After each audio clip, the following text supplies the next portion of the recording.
Hello and नमस्कार, कैसे हैं आप लोग। मैं हूं करण चौधरी और आप देख रहे हैं खान ग्लोबल स्टडीज। आज हम बात करेंगे एनसीईआरटीज को लेकर। एनसीईआरटीज को लेकर आपके बहुत सारे सवाल रहते हैं। एनसीईआरटी कैसे पढ़ें, एनसीईआरटी क्यों पढ़ें और क्यों एनसीईआरटी आपके यूपीएससी और स्टेट पीसीएस एग्जाम के लिए इतना उपयोगी है। तो मैं इसकी पूरी चर्चा करूंगा और आपको पॉइंट बार बताऊंगा कि एनसीईआरटी का क्या इंपॉर्टेंस है। आइए देखते हैं। देखेंगे एनसीईआरटी में सबसे पहला जो प्रश्न रहता है बच्चों का, तो एनसीईआरटी आपको कैसे पढ़नी चाहिए, यानी एनसीईआरटी का पढ़ने का सही तरीका क्या है। आप एनसीईआरटी का जिस्ट पढ़ें, एनसीईआरटी की मूल किताबें पढ़ें, एनसीईआरटी को कैसे पढ़ा जाए इसके बारे में हम बातचीत करेंगे। एनसीईआरटी में क्या पढ़ें और क्या छोड़ दें, कौन सी एनसीईआरटी पढ़ें, कौन सी एनसीईआरटी छोड़ दें, क्या एनसीईआरटी के अंदर पढ़ें, क्या एनसीईआरटी के छोड़ दें, एनसीईआरटी के नोट्स कैसे बनाएं। अगला प्रश्न है एनसीईआरटी के नोट्स आप कैसे बनाएंगे। बहुत से बच्चों का प्रश्न रहता है कि सर नोट्स नहीं बना पाते हैं, नोट्स बनाते हैं तो एनसीईआरटी को पढ़ने का समय ज़्यादा लगता है। तो एनसीईआरटी के नोट्स कैसे बनाएं, इसकी मैं आपको अप्रोच आज आपको बताने वाला हूं। यूपीएससी और स्टेट पीसीएस एग्जाम में एनसीईआरटी क्यों उपयोगी है।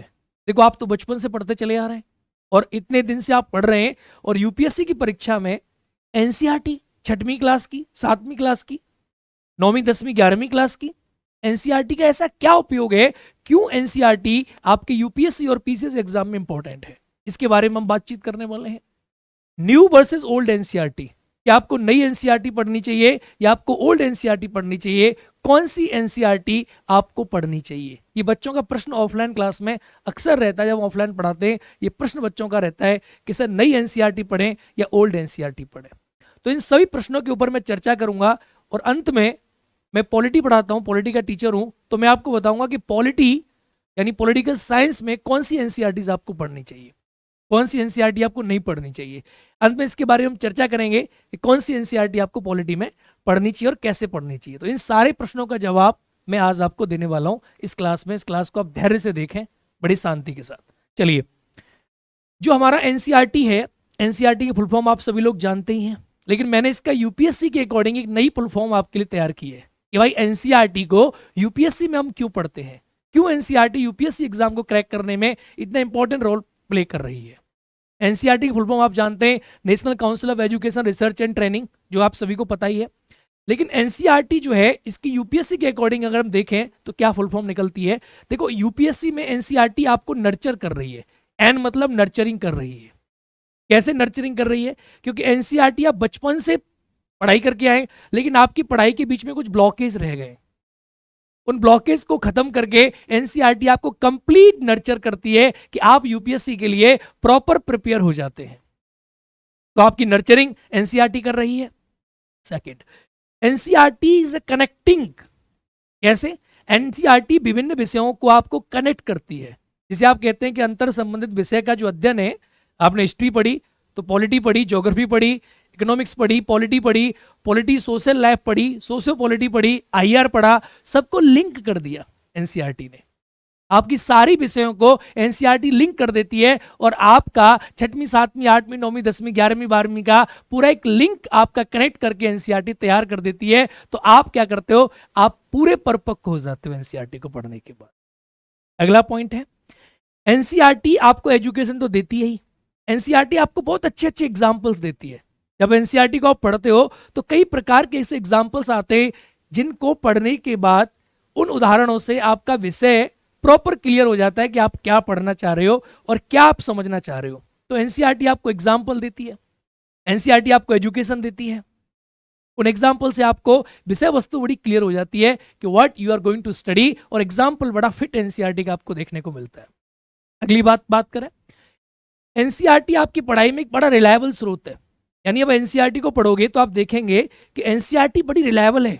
यूपीएससी की प्रिपरेशन में एनसीईआरटी इज मोस्ट रिलायबल। ऐसा कहा जाता है कि जिस प्रश्न का उत्तर कहीं आपको नजर नहीं आ रहा हो तो एनसीईआरटी का जो आंसर होता है वो सबसे रिलायबल आंसर होता है। तो एनसीईआरटी एक रिलायबल स्रोत है। आपको जो भी ज्ञान मिलेगा वो बड़ा ही रिलायबल प्रामाणिक ज्ञान आपको एनसीईआरटी से मिलता है। तो रिलायबल एनसीईआरटी होती है। एनसीईआरटी आपके अंदर थॉटफुलनेस क्रिएट करती है, विचार। आप देखेंगे जब आप एनसीईआरटी को पढ़ लेंगे, इस देश का भूगोल पढ़ लिया, इस देश की आपने इतिहास पढ़ लिया, इस देश की आपने पॉलिटी समाज विज्ञान पढ़ लिया, तो इस देश के बारे में आपका समग्र ज्ञान विकसित हो चुका है। इस देश को लेकर आपकी पूरी सोच विकसित हो चुकी है कि आप क्या करना चाहते हैं, कैसा हमारा कंट्री है, और आपके विचार जो है वो बड़े मजबूत और परिपक्व हो जाते हैं एनसीईआरटी पढ़ने के बाद। तो अगर आप टोटल देखेंगे तो एनसीईआरटी यूपीएससी की जर्नी में आपको देती है नर्चरिंग की पावर, आपको नर्चर करती है, आपके विषयों को कनेक्ट करती है, आपको एजुकेशन और एग्जाम्पल्स देती है। एनसीईआरटी रिलायबल स्रोत है और एनसीईआरटी आपको देती है थॉटफुलनेस, आपके विचारों को मजबूत कर देती है। यह है एनसीईआरटी का जादू। इसीलिए एनसीईआरटी एक कंप्लीट पैकेज है। हर टॉपर से आप बात करेंगे, हर टॉपर ये कहता है कि मैं एनसीईआरटी पढ़ता हूं। अधिकांश विद्यार्थी अध्यापकों से आप बात करेंगे तो एनसीईआरटी को सभी आपको रेफर करते हैं, क्योंकि एनसीईआरटी आपको एक कंप्लीट चीजें प्रोवाइड करती है। ये कंप्लीट आप जो देख रहे हैं ये सब आपको एनसीईआरटी में मिल जाता है। और ये यूपीएससी के लिए चाहिए। और यूपीएससी में आपको क्या चाहिए? थॉटफुलनेस चाहिए, आपके विचार अच्छे हो, आपके फैक्ट फिगर देश के बारे में जानकारी अच्छी हो, जानकारी रिलायबल हो, आपके एग्जाम्पल्स या आपका एजुकेशन अच्छा होना चाहिए, आपकी नर्चरिंग अच्छी हो। यह आपको एनसीईआरटी प्रोवाइड कर देती है। अगला प्रश्न आता है, सर एनसीईआरटी कैसे पढ़ें? देखो एनसीईआरटीज आप कैसे पढ़ें इसके बारे में हम बातचीत करते हैं। एनसीईआरटी कैसे पढ़ें, सबसे पहला प्रश्न है, सबसे बेसिक और प्राथमिक प्रश्न है, एनसीईआरटी कैसे पढ़ें? देखो एनसीईआरटी प्रीवियस ईयर, पहले सबसे पहले जब एनसीईआरटी को पढ़ें, क्योंकि आपका एक माइंड सेट है, आप बचपन से पढ़ के आ रहे हैं, अपने 6वीं 7वीं 8वीं 9वीं पढ़ी है, आपका एक यूनिवर्सिटी का अपना एक माइंड सेट है। अब आपका यूपीएससी का माइंड सेट आपको नहीं पता, यूपीएससी एनसीईआरटी से कैसे लिंक करेगी। तो जब भी आप एनसीईआरटी का अध्ययन करें तो सबसे पहले आप यूपीएससी के प्रीवियस ईयर प्रश्न पत्रों को देखें। आप प्रीवियस ईयर में आप एमसीक्यूज जो प्रीलिम्स के हैं वो देखें और मेंस के आप क्वेश्चन पेपर्स को देखें। इससे क्या होगा कि आप प्रीलिम्स में आप एमसीक्यू जब देख लेंगे हर विषय के, तो आपको ये आइडिया लग जाएगा कि एनसीईआरटी से किस प्रकार ये प्रश्न बन जा सकते हैं और किस प्रकार से एनसीईआरटी यूपीएससी के लिए यूजफुल हो सकती है। सबसे पहला काम करें कि आप प्रीवियस ईयर पेपर देखें कि कैसे कैसे प्रश्न आपके यूपीएससी एग्जाम में, पीसीएस एग्जाम में पूछे गए हैं, और उन एग्जाम के बेस पर, उन प्रश्नों के बेस पर आप एनसीईआरटी को पढ़ना शुरू करें। ये गलती कभी ना करें कि पहले आप एनसीईआरटी पढ़ते हैं बाद में आप प्रश्न देखते हैं, नहीं, आप एक माइंड सेट के साथ पढ़ेंगे। ये बहुत जरूरी चीज है, ठीक है। तो एनसीईआरटी कैसे पढ़ें? अब कैसे पढ़ने में तो आपको पढ़ना ही है, पढ़ना तो आप जानते ही हैं, चाहे आप ई बुक पढ़ें, चाहे आप फिजिकल बुक्स पढ़ें, जैसे भी आप पढ़ें, हाइलाइटर साथ रखें अपने एनसीईआरटी को पढ़ते समय, और एक कॉपी साथ रखें। मैं बताऊंगा क्यों उसका इंपॉर्टेंस है, क्यों उसका यूज है। ऑनलाइन में भी आजकल हाइलाइटर आपको देखने को मिल जाते हैं। अगर आप एनसीईआरटी को किसी टैबलेट्स में पढ़ रहे हैं, वो भी बड़ा अच्छा एक तरीका है। टैबलेट वगैरह में अगर आप एनसीईआरटी पढ़ते हैं तो बड़ा अच्छा तरीका है, उसमें आप नोट्स वगैरह बना सकते हैं। वो बड़ा अच्छा तरीका होता है एनसीईआरटी को पढ़ने का, अच्छा तरीका है। सेकंड है, मूल किताबों का अध्ययन करें, जो ओरिजिनल बुक्स हैं एनसीईआरटी की उनको आप पढ़ें, ये आपके लिए बहुत जरूरी चीज हो जाती है। चलिए, और जितनी बार आप एनसीईआरटी को पढ़ोगे आप देखेंगे उतनी बार आपको कुछ नया मिलेगा। तो ये पहला प्रश्न आपका क्लियर हो गया। एनसीईआरटी के नोट्स कैसे बनाएं, ये बड़ा ही बेसिक प्रश्न है। अधिकांश विद्यार्थियों के मन में, विचार में ये प्रश्न रहता है कि एनसीईआरटी के सर नोट्स कैसे बनाएं। देखो एनसीईआरटी के नोट्स बनाने के लिए आपको क्या करना होगा, एनसीईआरटी के नोट्स कैसे बनाएं, इसमें 2-3 प्रकार के प्रश्न आपके दिमाग में फिर से निकल आते हैं कि अगर एनसीईआरटी के नोट्स बनाते हैं तो स्पीड कम हो जाती है, एनसीईआरटी के नोट्स बनाते हैं वो यूपीएससी के अकॉर्डिंग नहीं होते हैं, एनसीईआरटी के नोट्स बनाते हैं तो कॉन्सेप्ट कैसे बनेगा ये समझ में नहीं आता, और नोट्स एक बार बनाने के बाद दोबारा से पढ़ते हैं तो फिर से नोट्स अपडेट करने पड़ते हैं। आप इसके लिए क्या करें? देखो एनसीईआरटी का नोट्स बनाना बेहद जरूरी है। आप एनसीईआरटी के एक रफ नोट्स अपने बनाएं। आप एक क्या करें, मैं आपको तरीका बताता हूं। आप कॉपी ना लेके आप पेपर लें। अब आप पेपर कैसे, A4 साइज आप पेपर लें। A4 साइज पेपर्स को आप क्या करें, आप उन्हें एक जगह कंपाइल नहीं करें, सिंगल सिंगल पेपर रखें, उन पे पेज नंबर वगैरह नहीं डालें, और इस पेपर पे आपको जो लग रहा है उसको आप लिख के एक फाइल में कंपाइल कर दें। इससे क्या होता है कि अगली बार उसके संबंध में कोई और चीज आपको पता चलती है तो आप अगला एक ब्लैंक पेपर लेके उसको आप जोड़ सकते हो उसके अंदर। तो आप अपने नोट्स जब बनाएं तो ऐसे बनाएं कि आप नोट्स को एक्सपेंड कर सकें। अब आपने कॉपी बना ली, अब कॉपी में क्या प्रॉब्लम है कि आपने यहां कुछ लिख दिया इस पेज पे, पेज नंबर 1 पे, पेज नंबर 2 पे भी कुछ लिख दिया। अब पेज नंबर 1 में जो रिलेटिव है उससे कुछ आपको नया मिला, तो अब पेज नंबर 2 पे कुछ और टॉपिक चल रहा है, तो आप उसे कहां लिखेंगे, ये बड़ी समस्या है। इसका एक अच्छा समाधान ये है कि जब भी आप कॉपी में लिखें, नोट्स में लिखें, तो आप पेज नंबर 1 के साथ साथ आप ब्लैंक पेज रखें और अगला पेज आप ऐड करते चले जाएंगे, तो आप देखेंगे आपके नोट्स कंप्लीट हो जाएंगे, आपको कोई समस्या नहीं होगी। बाद में आप उन्हें कभी कंपाइल कर लें या एक फाइल में अपना लगा लें। जो विद्यार्थी अपने आईपैड या अपने टैबलेट से पढ़ रहे हैं, उनके लिए सुविधा ये होती है कि वो अपने उसमें पेजेस ऐड कर सकते हैं। ठीक है, ये हो गया आपका। तो इससे आपकी क्या होगी, स्पीड। अगर मैं स्पीड की बात करूं तो देखो, एनसीईआरटी को जब आप पढ़ते हो तो पढ़ने के बाद हर कोई भूल जाता है। एक बार आप उसे पढ़ें और पढ़ने के बाद फिर आप शॉर्ट नोट्स बनाएं, तो स्पीड भी आपकी ज़्यादा खराब नहीं होगी। आप स्पीड से मेंटेन कर सकते हो चीज़ों को, बहुत समय नहीं लगता है। यूपीएससी के अकॉर्डिंग आप प्रीवियस ईयर देख चुके हो, तो आप यूपीएससी को समझ चुके हो, उसके अकॉर्डिंग आपके बन सकते हैं नोट्स। कॉन्सेप्ट को बनाना ये बड़ी बात है। इसके लिए एनसीईआरटी के बैचेस होते हैं, जैसे हम एनसीईआरटी का बैच लेकर आ रहे हैं, उसमें आपके जो कॉन्सेप्ट बिल्डिंग होती है कि यूपीएससी किस प्रकार के प्रश्न पूछती है, उनके आपको उत्तर इसमें मिल जाएंगे। मैं इसके बारे में डिस्कस करूंगा अभी कि हमारे एनसीईआरटी के बैच में क्या क्या चीजें हैं। एक पुराना प्रश्न है कि sir NCERT new versus old, sir नई पढ़े या पुरानी पढ़े? एनसीईआरटी सर कौन सी पढ़नी चाहिए, नई वाली पढ़े या पुरानी वाली पढ़े? ये बड़ा पुराना प्रश्न आप विद्यार्थियों का रहता है। देखो, एनसीईआरटी आप हमेशा लेटेस्ट पढ़ें। जो मेरा मानना है, आप एनसीईआरटी हमेशा लेटेस्ट पढ़ें, आप एनसीईआरटी हमेशा न्यू पढ़ें। अब देखो, न्यू एनसीईआरटी की मैं क्यों कह रहा हूं, क्योंकि एनसीईआरटी में जो नया होता है उसमें कुछ अपडेटेड चीजें होती हैं। पुरानी एनसीईआरटी का डेटा पुराना होगा, हो सकता है पुरानी एनसीईआरटी को फॉलो ना किया जा रहा हो। कुछ ऐसी विषय होती हैं जिन विषयों में आप देखेंगे कि एनसीईआरटी का डेटा चेंज होता रहता है। अब जैसे पॉलिटी है, तो पॉलिटी में आप देखेंगे एनसीईआरटी में जो कंटेम्पोररी वर्ल्ड है उसमें कुछ चेंज हो रहे हैं, बदलाव हो रहे हैं। तो एनसीईआरटी आप हमेशा नई पढ़ें। हो सकता है कुछ विषयों में एनसीईआरटी कुछ लोग पुरानी रिकमेंड करते हैं, आप पढ़ भी सकते हैं, लेकिन मेरा मानना है कि आप लेटेस्ट एनसीईआरटी पढ़ें, ज़्यादा चक्कर में ना पढ़ें। आपके पास जो नई एनसीईआरटी उपलब्ध है उसी एनसीईआरटी को पढ़ें, क्योंकि जमाना नए की तरफ चल रहा है पुराने की तरफ से। तो आप नई एनसीईआरटी का अध्ययन करें। ठीक है, इसका उत्तर आपका ये हो जाता है। तो यहाँ मुझे लगता है किसी प्रकार कंफ्यूजन आपके बीच में अब नहीं रहा है, ये कंफ्यूजन भी आपका दूर हो गया। तो इन सारे प्रश्नों के उत्तर आपको मिल चुके हैं। एनसीईआरटी कैसे पढ़ें, एनसीईआरटी में क्या पढ़ें, अब इसके बारे में बातचीत करूंगा कि कौन सी क्लास की कैसे कैसे पढ़ें। एनसीईआरटी के नोट्स कैसे बनाएं, यूपीएससी स्टेट पीसीएस में एनसीईआरटी क्यों उपयोगी है, क्योंकि एनसीईआरटी आपको, एनसीईआरटी की फुल फॉर्म मैंने आपको दी, जिससे आपकी समझ में आ गया कि एनसीईआरटी कंप्लीट आपको नर्चर भी कर रही है, एग्जाम्पल्स दे रही है, एजुकेशन दे रही है। ठीक है, तो आपकी कनेक्टिविटी पैदा कर रही है। एनसीईआरटी के सारे कंपोनेंट आपको समझा दिए। न्यू वर्सेस ओल्ड में आपको नई एनसीईआरटी का अध्ययन करना है। ठीक है, आइए, अब मैं पॉलिटी का टीचर हूं, मैं पॉलिटी पढ़ाता हूं। पॉलिटी विषय के बारे में मैं एनसीईआरटी के बारे में आपको बताऊंगा। हमारे काफ़ी सेशंस हुए और हर सेशन में सभी माननीय अध्यापकों ने अपनी विषय के संबंध में आपको एनसीईआरटी का एक टोटल डिस्कशन दिया है कि आपको कौन सी एनसीईआरटी पढ़नी है और कौन सी एनसीईआरटी नहीं पढ़नी है।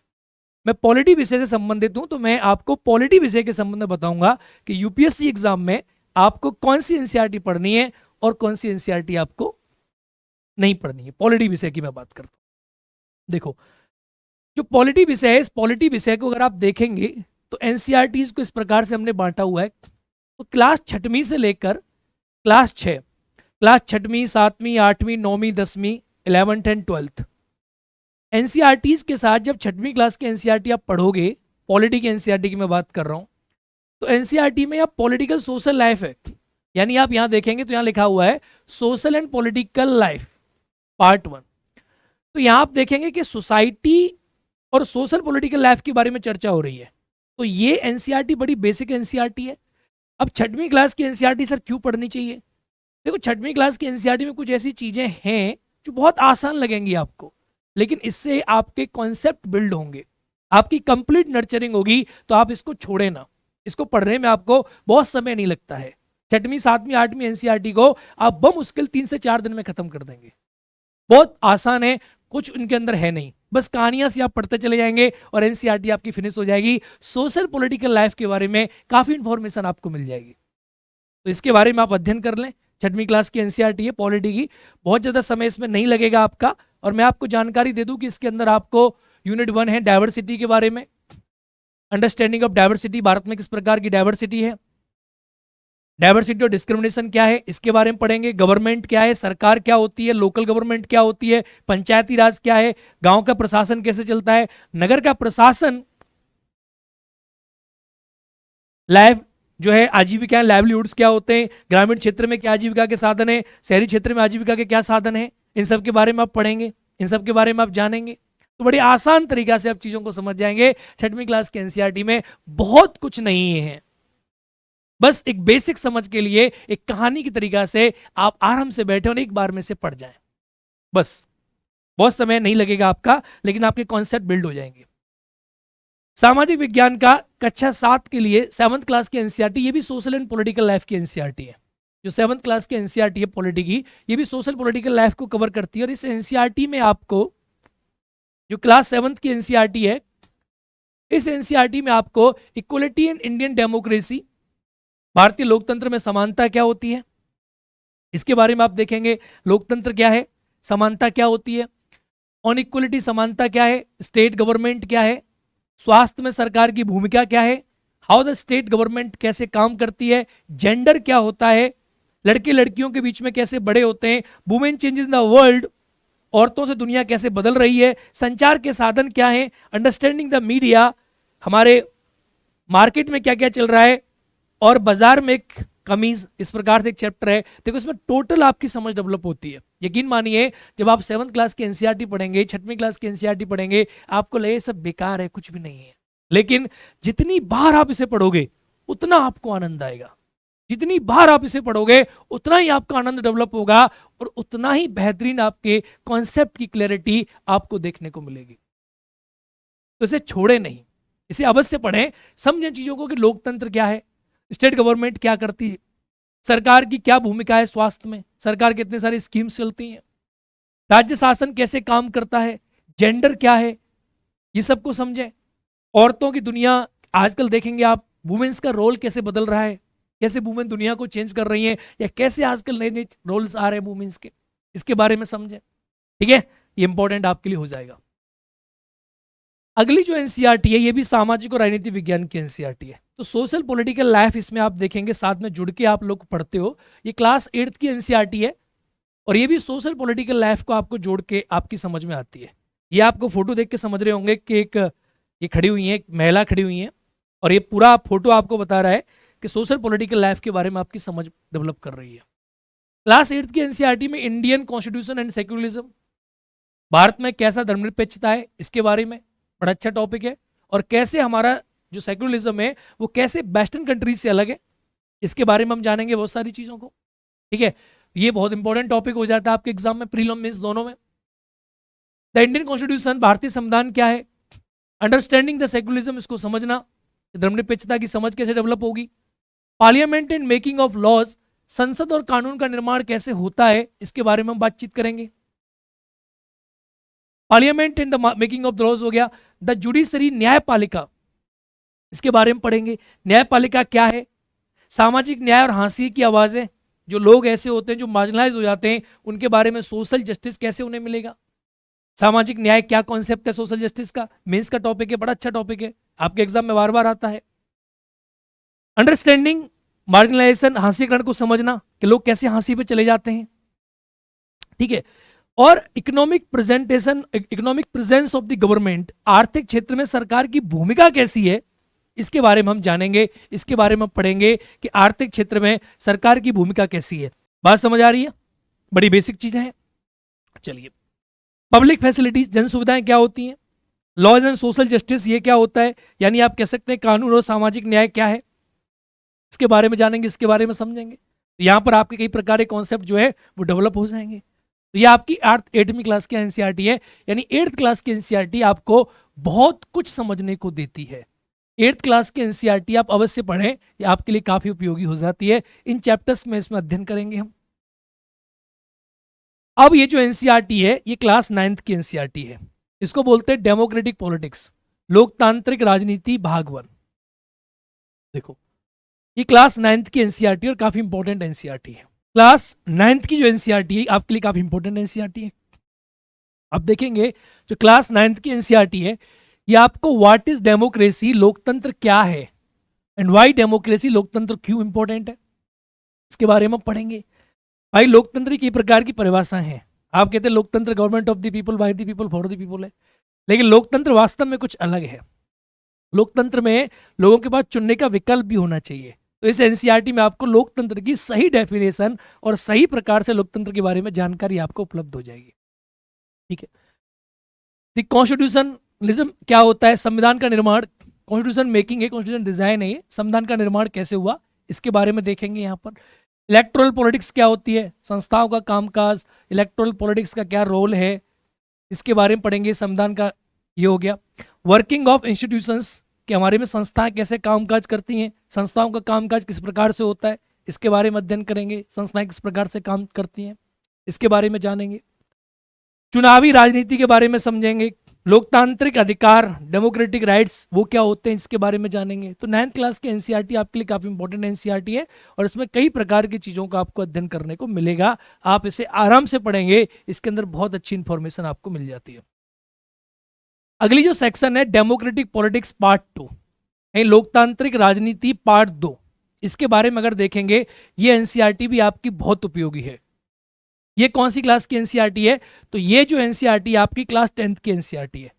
इस क्लास 10th की एनसीईआरटी में अगर आप पाएंगे तो इसके अंदर यूनिट वाइज है ये। सत्ता की साझेदारी, पावर शेयरिंग कैसे होती है इसके बारे में जानेंगे। संघवाद क्या है भारत में? भाई केंद्र राज्य के मध्य शक्तियों का विभाजन है, तो भारत में संघवाद क्या है। यूनिट सेकंड के बारे में जेंडर क्या है, रिलीजन क्या है, कास्ट क्या है, पॉलिटिकल पार्टीज क्या है, लोकतंत्र के परिणाम क्या है, लोकतंत्र अच्छा है खराब है, लोकतंत्र को कैसे प्रयोग कर पा रहे हैं, भारत में लोकतंत्र किस प्रकार से चल रहा है, इसके बारे में जानेंगे हम। तो ये ओवरऑल आप कह सकते हैं कि प्री प्लस मेंस एग्जामिनेशन में काफी इंपॉर्टेंट एनसीईआरटी आपके लिए हो जाती है। और ऐसे कई प्रकार के पीवाईक्यू जो है वो प्रीवियस ईयर क्वेश्चंस आपको देखने को मिल जाते हैं। तो मैं कह सकता हूं कि काफी इंपॉर्टेंट एनसीईआरटी है क्लास 10th की एनसीईआरटी, और आपकी समग्र समझ विकसित कर देती है। ये एनसीईआरटी पॉलिटी की सबसे इंपॉर्टेंट एनसीईआरटी है। इस एनसीईआरटी की मैं बात करूं तो इंडियन कॉन्स्टिट्यूशन एट वर्क ये पॉलिटी की सबसे इंपॉर्टेंट, सबसे महत्वपूर्ण एनसीईआरटी है। अब इस एनसीईआरटी के अंदर क्या है? इस एनसीईआरटी को अगर आप पढ़ेंगे, Indian constitution at work NCERT को, ये सबसे महत्वपूर्ण कैसे है? ये क्लास 11th की जो एनसीईआरटी है, इस एनसीईआरटी में आपको संविधान क्यों और कैसे बना, भारत के संविधान के बारे में एक प्रकार से सारी इंफॉर्मेशन आपको इसके बारे में मिल जाती है। भारतीय संविधान में अधिकार कैसे हैं उनके बारे में, चुनाव और प्रतिनिधि कैसे हैं, कार्यपालिका हमारी कैसी है, विधायिका किस प्रकार से है, इनके रोल क्या हैं। तो ये मान के चलो यूपीएससी एग्जाम में सबसे इंपॉर्टेंट जो रोल प्ले करती है इंडियन कॉन्स्टिट्यूशन एट वर्क नाम की एनसीईआरटी करती है। This is the most important NCERT in this section. इस एनसीईआरटी को आप अवश्य पढ़ें, ये सबसे इंपॉर्टेंट एनसीईआरटी है पॉलिटी की। क्लास 11th क्लास की एनसीईआरटी ये सबसे उपयोगी आपकी एनसीईआरटी हो जाती है मित्रों। अगली चीज देखेंगे, पार्ट 11th के ही हिंदी में दे रखा है यहाँ पर, अगर नहीं अगला चैप्टर से है 5 के बाद। न्यायपालिका, जुडिशरी का क्या रोल है, संघवाद क्या है, फेडरलिज्म क्या है, लोकल गवर्नमेंट क्या है, स्थानीय शासन से आप किसे समझते हैं, पंचायत होगी, नगर पालिका होगी, संवैधानिक जीवन दस्तावेज कैसे है, संविधान हमेशा बदलता रहता है तो संविधान कैसे जीवन दस्तावेज है, संविधान का राजनीतिक दर्शन क्या है, हमारे संविधान की पॉलिटिकल फिलॉसफी क्या है, इसके बारे में आप यहां देखेंगे तो आपको ये समझने को मिलेगा ये सारी की सारी इंफॉर्मेशन। अब ये जो एनसीईआरटी देख रहे हैं आप यहां पर, सॉरी क्लास 11th की एनसीईआरटी आप जो देख रहे हैं, अब ये जो एनसीईआरटी आप देख रहे हैं यहां पर, ये क्लास 11th की एनसीईआरटी है। ये पार्ट 2 एनसीईआरटी का ये पॉलिटिकल थ्योरी के नाम से है, और ये एनसीईआरटी भी आपके लिए बेहद महत्वपूर्ण हो जाती है। ये कैसे महत्वपूर्ण हो जाती है? देखो, जो पॉलिटिकल थ्योरी की जो एनसीईआरटी है, इस एनसीईआरटी को जब आप देखेंगे तो इसमें कई प्रकार के सिद्धांत हैं।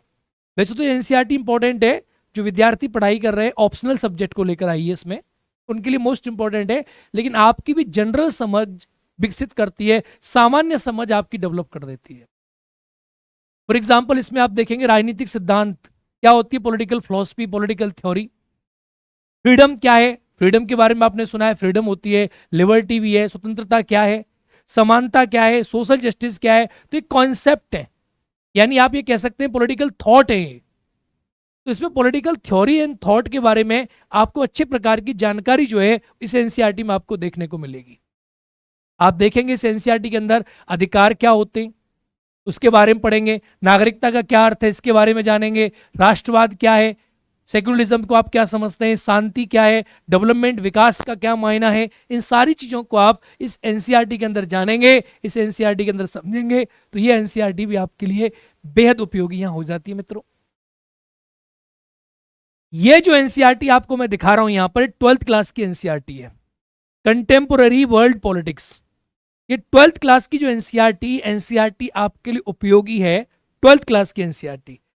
ये 12th क्लास की एनसीईआरटी तक मैं पहुंच गया। ये 12th क्लास की एनसीईआरटी आपके लिए मोस्ट इंपॉर्टेंट हो जाती है आईआर के लिए, आप ये कह सकते हो इंटरनेशनल रिलेशंस के लिए, क्योंकि इसमें कंटेम्पररी वर्ल्ड के बारे में आपको पता चलता है, कंटेम्पररी वर्ल्ड पॉलिटिक्स कैसी चली है।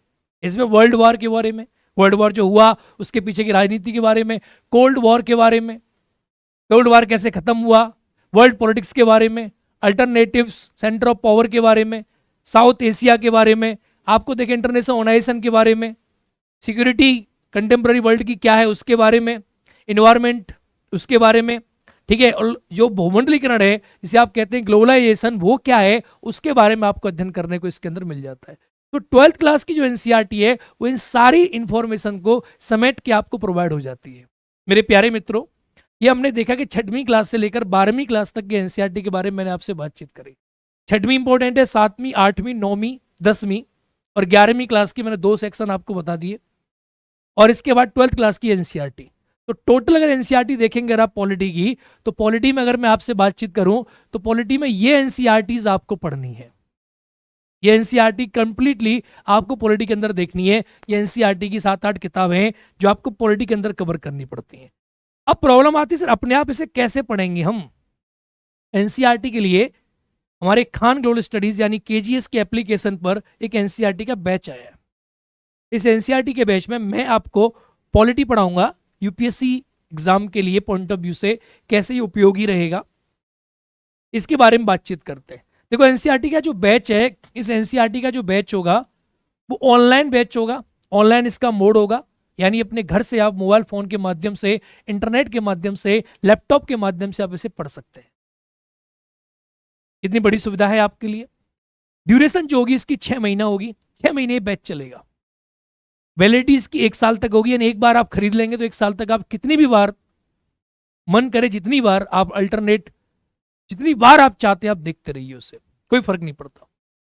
ये जो कोर्स है ये एस्पायरेंट्स को कॉम्प्रिहेंसिव एक प्रकार से आप कह सकते हैं अंडरस्टैंडिंग डेवलप करेगा एनसीईआरटी के बारे में, क्योंकि इसमें जितने भी अध्यापक गण हैं वो सभी अपने सब्जेक्ट में लेकर महारथी हैं, और हमने विषयों को इस प्रकार से डिजाइन किया एनसीईआरटी के कोर्स को कि ये विद्यार्थियों के लिए बड़ी अच्छी उपयोगी साबित हो सकती है। इसके अंदर आपको 500+ आवर्स की लाइव क्लासेस मिलेंगी, बहुत लाइव क्लासेस आपको मिलने वाली हैं, 500+ घंटे। 2 क्लास आपकी पर डे होंगी और वीक में आपकी 6 दिन क्लास चलेगी। आपको जो है concise organised summary hand notes मिलेंगे। जैसे मैंने बोला एनसीईआरटी के नोट्स कैसे बनाए, तो एनसीईआरटी के नोट्स हम आपको प्रोवाइड करेंगे, समराइज नोट्स आपको मिलेंगे कि नोट्स आपको प्रॉपर तरीका से दिए जाएंगे और वो ओरिजिनल नोट से प्रिपेयर होंगे कि आप उन नोट्स को पढ़ें तो आप अपनी सब्जेक्ट की टेंशन आपकी खत्म हो जाएगी। टीचर्स सब इफेक्टिव टीचर्स हैं, तो mode of teaching effective already रहने वाला ही है। इस सब प्रकार से आप देखेंगे पीवाईक्यूज, जितने भी आपके यूपीएससी और स्टेट पीसीएस के एग्जाम हुए उसके पीवाईक्यूज आपको प्रोवाइड की जाएंगी कि आप इन पीवाईक्यू से समझ सके कि एनसीईआरटी में क्या और हमें कैसे एनसीईआरटी को पढ़ना है। गाइडेड अप्रोच होगी क्योंकि आपको बेहतरीन अध्यापक इसके बारे में पढ़ा रहे होंगे। टेस्ट कंडक्ट होंगे एनसीईआरटी के, ऑनलाइन आपके टेस्ट हो रहे होंगे। यूपीएससी स्टेट पीसीएस एग्जाम के लिए करंट अफेयर्स की बुक्स आपको प्रोवाइड की जाएगी, साथ में हमारी जो मैगजीन है वो आपको प्रोवाइड होगी, जिससे कि आप रिलेट कर सकें कि कैसे आपके एनसीईआरटी की अप्रोच डेवलप हो रही है। मुझे नहीं लगता इसके अलावा आपको एनसीईआरटी में कुछ करना है। मैंने आपको सब समझा दिया, एनसीईआरटी कैसे पढ़ें, एनसीईआरटी नोट्स कैसे बनाएं, एनसीईआरटी किस प्रकार से आप पढ़ें, सब कुछ आपको क्लियर कर दिया है।